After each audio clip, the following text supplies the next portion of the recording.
রাজধানীর লালবাগের পোস্তায় জমে উঠেছে কোরবানির পশুর চামড়ার বেচাকেনা।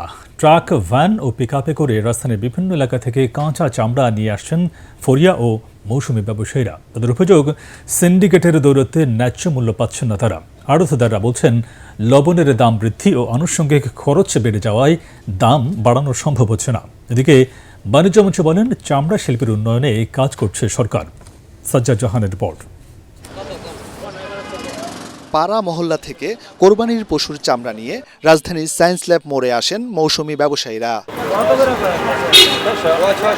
অনেকেই কেনার চেয়ে কম দামে বিক্রি করতে বাধ্য হওয়ায় এভাবে আহাজারি করতে দেখা যায় তাদের।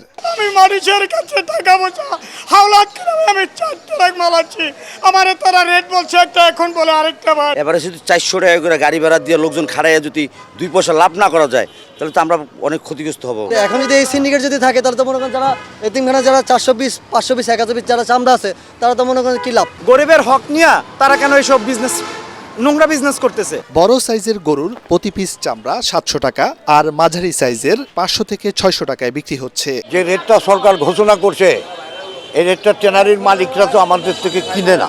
এদিকে Bangladesh hide and skin merchants অ্যাসোসিয়েশনের সভাপতি মঞ্জুরুল হাসান বলেন, চামড়া সংরক্ষণের ব্যয় বৃদ্ধি পাওয়ায় বেশি দামে কিনতে পাচ্ছেন না তারা।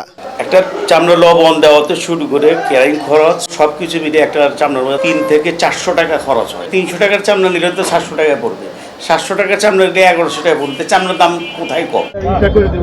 রাজধানীর আমিন বাজারে কোরবানির পশুর চামড়া বেচাকেনা পরিদর্শনে এসে বাণিজ্য মন্ত্রী জানান, সঠিক প্রক্রিয়ায় চামড়া সংরক্ষণের সব ধরনের পদক্ষেপ নেওয়া হচ্ছে। অন্যান্য যে কোনো বছরের তুলনায় এবারকার আমরা বেশি সংখ্যক চামড়া সংরক্ষণ করতে পারবো, আর ভবিষ্যতে এটিকে একটি স্থায়ী অবকাঠামোতে রূপ দেওয়ার জন্য আমরা এটি নিয়ে পরিকল্পনা করব। সাজ্জাদ জাহান, এটিএন বাংলা, ঢাকা।